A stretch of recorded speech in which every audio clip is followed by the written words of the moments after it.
And we, I believe, are live. Just going to confirm that here. So hi, everyone. Just making sure we're live. I believe we are, but help me, do me a favor. If you're on now, please hit hashtag live or just say hi somewhere. And if this is you watching it in replay, definitely say replay because I come back to check this. Hi, everyone. My name is Funke Afolabi Brown. I am the founder of Restful Sleep MD, and I'm just so excited today. I have my friend who is here today, and we will be talking about body image and its impact on our wellness. And over the course of this conversation, you'll understand how important this is. So it's so good to have Nma Emeh here. Very nice to have you. Can you tell us all about yourself? Awesome. Thank you so much, Dr. Funke. I am so happy to be part of your of this live, and thank you for the opportunity. My name is Nma Emeh. I am a body image consultant and also the founder of EME Consulting Group, which is an image consulting and coaching solutions firm. And I am just grateful to be here, and I really want to share the importance of body image and how it impacts different aspects of our life. It's one of those conversations that we don't hear a lot of, but yet is very crucial to our overall being, our general well-being. So let's do it. Yes, yes. So, I've followed you for some time now, and now I made you my friend because I'm like that, right? Yeah. I brought you into my community because I know you've just done such amazing work in this field. But why body image? Why is that a thing? Why is that something that we as women should pay attention to, especially as professionals and things like that? Well, the thing about it is that all of us have some level of body image insecurities, whether or not we want to admit it. According to a study done by Ipsos, I think it was done sometime in 2020, about 80% of US American adults over the age of 18 have expressed a dissatisfaction with their body image. Now, both male and female. Now, 83% of that population being mostly women. So you think about it, 8 or more than 8 out of 10 women in this country are dissatisfied with their body. With men, it's like 7. It's pretty close. So it's one of those things that we all experience, but we don't talk a lot about. And what I'm here to do is to get that conversation going. Let's get that dialogue going, because it does impact a lot of our wellness being, and especially the psychological. And I really want people to start to talk about it, address it. There is no shame in having some body image limiting beliefs. Is what you do with it and how you move from that negative thought process to a positive and more positive mindset, and be able to pursue your life's purpose to its fullest. So yeah. I love all of that. And I love the fact that you're connecting it to how it can potentially impact us psychologically. And, when I think about that, those become these predominant thoughts that then lead us to feeling a certain way, acting a certain way, maybe not showing up the way we would, right? And exactly. Imagine how that then ends up taking a toll on mental, emotional, and potentially our physical well-being. So I really think this is just such an important, field to really tackle. It's like talking about the elephant in the room. Like those statistics are alarming. 83% of women have some form of body image limiting belief. I think maybe we'll scale back a little bit and just even try to define for us, what is body image when it comes to some of the work that you do? What does that mean and stuff like that? Okay, good question. Body image is the perception that an individual has about their physical appearance and the thoughts and feelings that we have that ensue, following those the physical appearance. So It's the negative talk that we tell ourselves about our body. It's us picking at different aspects of our body and being dissatisfied and wanting to change it, either because of what we have seen in social media and the standards. The thing about body image is that it's also a complex and multi-dimensional construct, in that it encompasses not only our physical appearance, but also our self-esteem, our confidence, and, like I said earlier, our overall psychological well-being. So it's a big deal. It's also, interestingly, there's another fact. It's also a leading cause of social and mental health conditions like anxiety, depression, eating disorders, and, of course, we go into the self-esteem and self-confidence, low self-esteem and self-confidence. So it's something that needs to be addressed. It's more than people may want to believe, that it's a big deal. And I think it really should be a part of a person's overall wellness, and also even in corporate. It should be a part of the corporate wellness program, in my opinion, because if employees are not mentally confident about themselves and the way they show up to work, it will impact the way they perform at work. So that's why I'm trying to get the word out and generate awareness and conversations about body image and how that's important in our different spaces in our community. Yeah, no, and thank you for this work. So maybe we can talk a little bit about how, I know a lot of what we want, I hope we can cover, is talking about how body image concerns, or a negative body image versus a positive body image, can impact our wellness. But how does it even impact our performance? Like you had mentioned that along the lines of corporate organizations and things like that. So how do you see it affecting our work performance and things that we do overall? Well, the biggest thing about a negative body image is that it can lead to bigger issues like anxiety and depression. Well, in my years working at corporate, there were a lot of, there's one myth that people have, that high achieving women, especially in the corporate world, they're experts at what they do, but believe it or not, they're some of the most insecure women when it comes to their body image.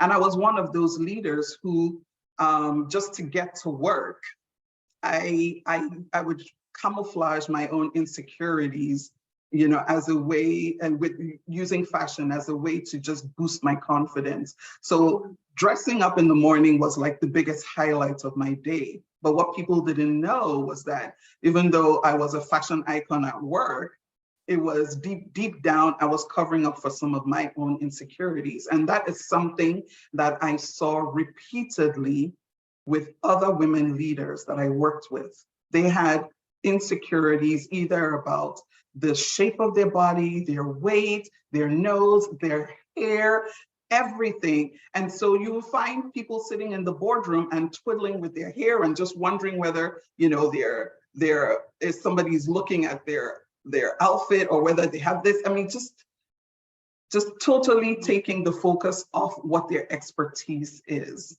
And I had the opportunity to work with some of these women just casually. I had no idea what body image was back then, but people kind of knew me as someone who showed up and confident. At least that was the perception that I gave. Mm-hmm. And so people would ask me, oh, could you help me curate my outfits for this event? And I would go with them and we would shop. But in doing so, I realized that this is more than just making you look good. There are deeper issues that need to be addressed.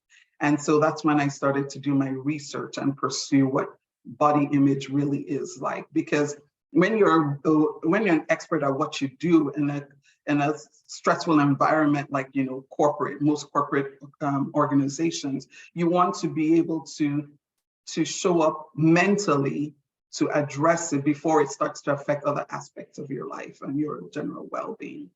And you know what? I can tell that you have walked this walk, and you're coming from a place of someone who has dealt with body image issues. And one of the things you just talked about is sometimes we camouflage our insecurities, right? We put up the makeup, we find the, the brand outfits, and we're showing up looking fabulous on the outside, and then we're struggling on the inside. And this is something that I definitely see, like you said, even with women, even leaders in corporate, right? I see it even with, high achieving women that I work with. It's like always constantly working so hard to put up that front. It's so exhausting. It is. So I would like you to just share with us, like, how did you navigate that, right, to where you are now, where you're taking care of the inside, but of course you're showing up great on the outside as well, rather than just focusing on just one side of the equation? Hey, good question. I'll tell you, to be honest with you, the pandemic was my aha moment. Prior to the pandemic, I was exactly like I said, hiding my insecurities, always showing up dressed, maybe overdressed to events. But again, it was just to give me that confidence to walk into the room. But during the pandemic, like most people, I had, a mindset shift that, okay, I need to be authentically me, and whoever cannot accept me as who I am, then maybe we're not aligned. We're not meant to be aligned. And so that was the moment that I started to dig further into what body image is and how to combat and overcome some of the negative talk that I was having with myself. So some things that I started to do, especially during the pandemic, was, being really watching my mindset. We were stuck at home for a long time, and it was easy for one to just go down a rabbit hole and be in that negative thought space. So, but during that time, I started to really pay attention to my mindset. What am I feeding my mind? What are you telling? Who are you letting to speak into your mind, or what are you letting to speak into your mind? And I spent more time, looking for biblical passages, strong passages to feed my mind something positive, positive affirmations, spending more time in prayer. Really focus on what your mindset is being fed, and you want to feed it nutrition, meditation. What are you meditating on? That really counts in making that shift in the mindset. Another thing that I do, and I encourage my clients, I work with my clients to do, is to be intentional. Who are you letting to speak into your life? Is it your family? Is it your friends? Is it even the church, your faith? What are you letting them speak? And not every word that is spoken to you needs to be held on. You need to be able to decipher what is true, what is going to be encouraging, and what is just fluff and what you need to rid yourself of. So I took the opportunity to really go through, well, who are my friends? My friends that are supportive, the friends that appreciate me as I am and are not trying to change who I am. You want to do that kind of self-reflection as you walk this journey of body image. Another thing that I encourage people to do is to be fair. Be fair to yourself. There is no comparison. It's social media, print media, they have several beauty standards out there, which some of us will never achieve. But the interesting thing is, when you look at those social media and you peel, once the makeup comes off and the hair comes off and everything, it's like, you're not any different than I am. So, I had to learn to stop the comparison. I am who I am. I am uniquely made by God. All of us are uniquely made by God. We are not a mistake by any chance. And owning that uniqueness is what will help you make that mindset shift. There will never be a Dr. Funke Afolabi Brown. There is only one. There will never be an Nma Emeh. And tell yourself that there's so much about you that cannot be replicated. And telling yourself that positive talk on a regular basis helps to make that mindset shift. And then the next thing I did was to be authentically me. Now, when I say authentically me or be authentically you, it's like, what makes you happy? What is that thing that you can do that brings you joy, that is independent of anything or anyone? For me, it was fashion. I do enjoy dressing up. I love making statements when I walk into the room without having to say anything. Just show up and, and for me, it's the statement earrings, it's the hair, it's, so what is that thing that you enjoy doing for yourself? For some people, it's fitness, it's working out every day and staying fit. And that too is great. That should be a part of our general well-being. For some other people, it is cooking. Some people, it is, self-care, general self-care, just, getting keeping your body in shape and getting your nails done and stuff like that. You have to find what makes you feel authentically you and go and run with it. So during that period, I did each of these things to just work on myself from the inside out, to make sure that when I'm talking to people about body image, that I can come across as someone who truly has walked the journey, and I understand where people are coming from. So many gems right here. I'm like, let's just park here for a moment. Let's just wait a moment, okay? Sure. I think the first piece is what I love the most, and which is starting from the inside. Like, what are you saying to yourself, right? Starting from that perspective, what has your creator God said about you? Yes. And whatever it is that you're seeing, whatever perception you have of yourself, starts off from what you see on the inside. And I remember, even if you're not a Christian and you're listening to this, there's a story in the Bible that talks about the spies, right, that went to spy the land, the promised land, Canaan. And of the 12 spies, they said something. They said, we were like grasshoppers in our eyes. And so we were in others. So the way we see ourselves first is that beginning, is that place to start.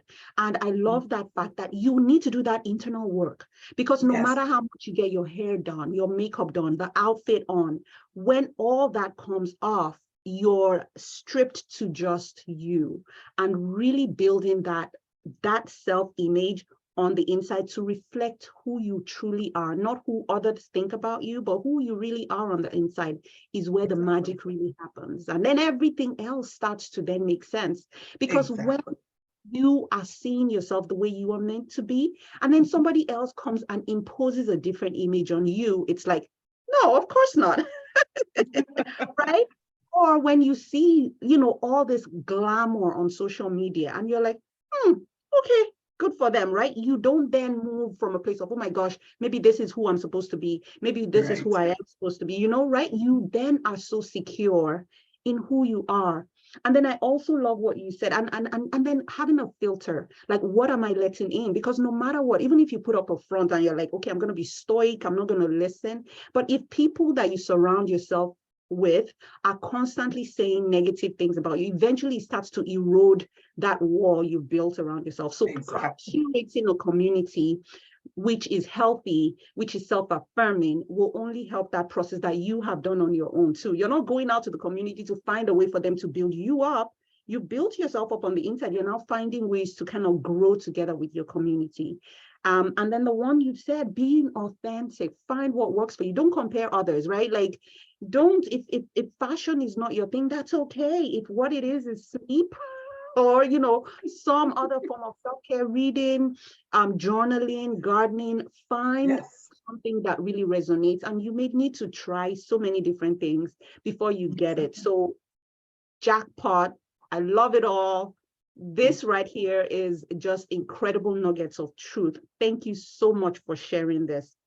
And my next question was going to go to, how do we maintain a positive body image? But I feel like we've pretty much, just you sharing your journey with us is just rinse and repeat, right? Yeah, so exactly. Yep. In fact, I have one more that I love, that I actually forgot, that has actually helped me not just improve my body image, but and perception of myself, but also keep me humble. Because one myth or misconception about body image is that it's very selfish, that when you're overly concerned about your body image, you're being selfish. And that's not necessarily true. But in order to keep myself true, as to not tilt to that selfish behavior, I like to do or encourage people to give back. Mm. That act of intentionally going to serve others takes the focus off of you and your own insecurities. And I know every time I step out of my comfort zone and I go and serve somebody else who has less than I do, and or has more issues than I may think that I have, it keeps me humble. I mean, the Bible does say it is more blessed to give than to receive. And that is so true. Every time I go and serve in any capacity, it takes the focus off of me. It takes the focus off of my insecurities. And it gives me an opportunity to bless somebody else and encourage them. And to me, that's a gift that you can't put a price on. And so I encourage my clients to do the same. Step away from yourself for a moment and your own insecurities and go and help build somebody else up. You'll be surprised how that in itself will produce some deep healing for your own insecurities. That is so good. And and I think sometimes we may try to complicate this, right? We may try to think, oh, it's until I move to a different country or go on a mission trip, or if you can do those things, yes. Right? It's those, but then it's the subtle things too. It's the simple things.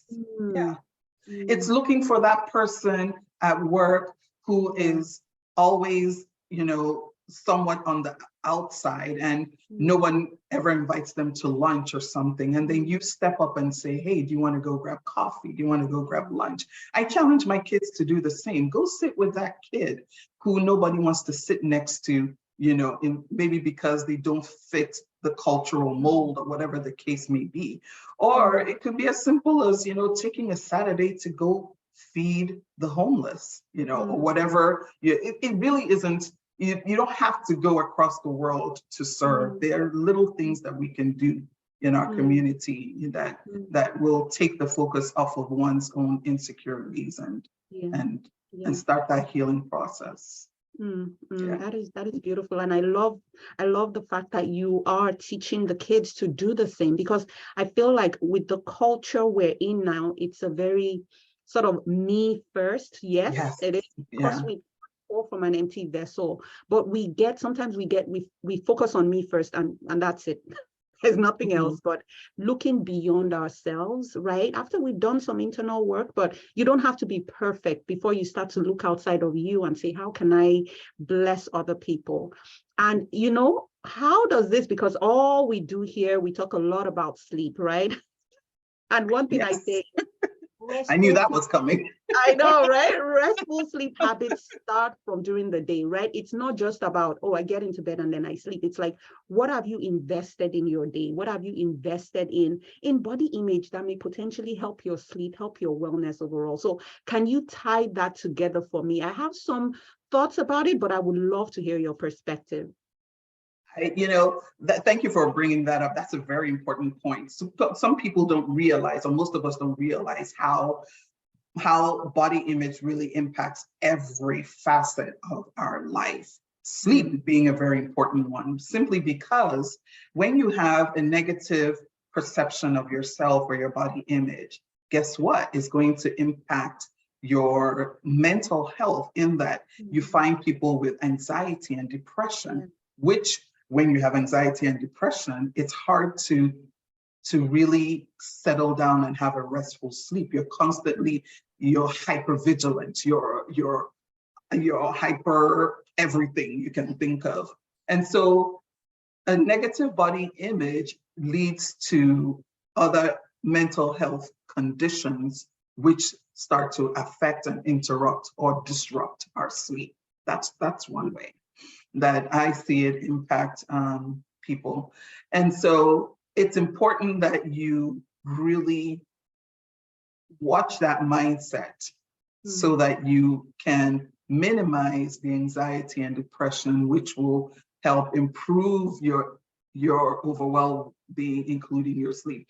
Another thing is, when you start to have a positive body image, you boost your self-esteem and confidence. That's the main thing that I work with clients on. At the end of the day, I want them to leave me with a stronger self-esteem and confidence. With that comes a fresh perspective as to how they take on challenges, which reduces their stress, which eventually decreases any anxiety and depression. So you can see the whole connection that it has. And when you reduce the anxiety and depression, we sleep better.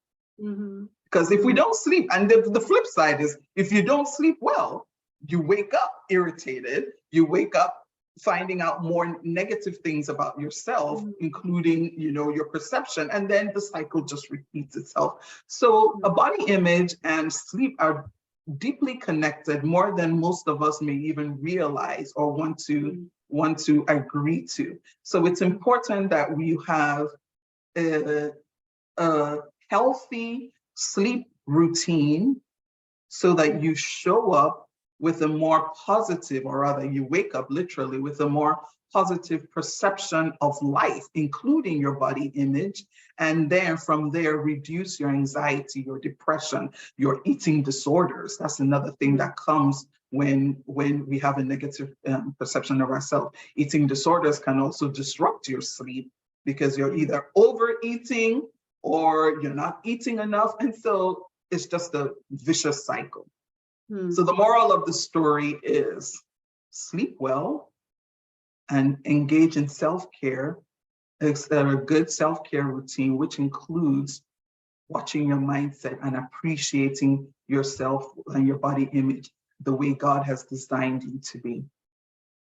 Love it. Love all of it. So that people out there who are like, where do I start? I want to work with you. So how do we start to, do that? And that's one. And then other is any other final thoughts, because this has been so good. There's just been practical ways by which we can start to improve our body image. And you've helped us to see that connection, right? It's almost like a bi-directional relationship between sleep and our body image and sleep. And so now, we're like, okay, what next? How do we find you? What do you have coming up? This has been just incredible.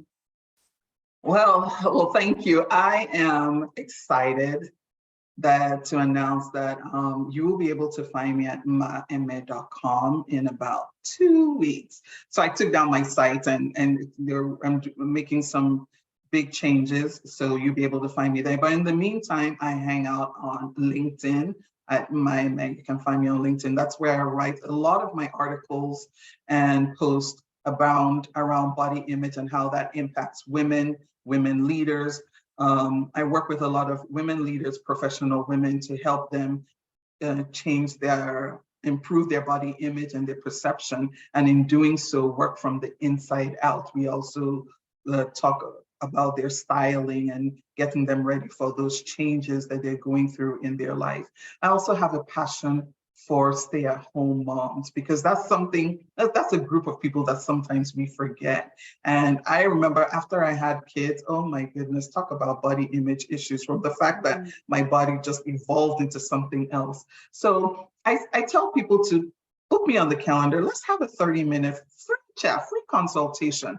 Talk about your body image journey. What are you looking to change? And what are you looking to do and improve, especially as it's the new year?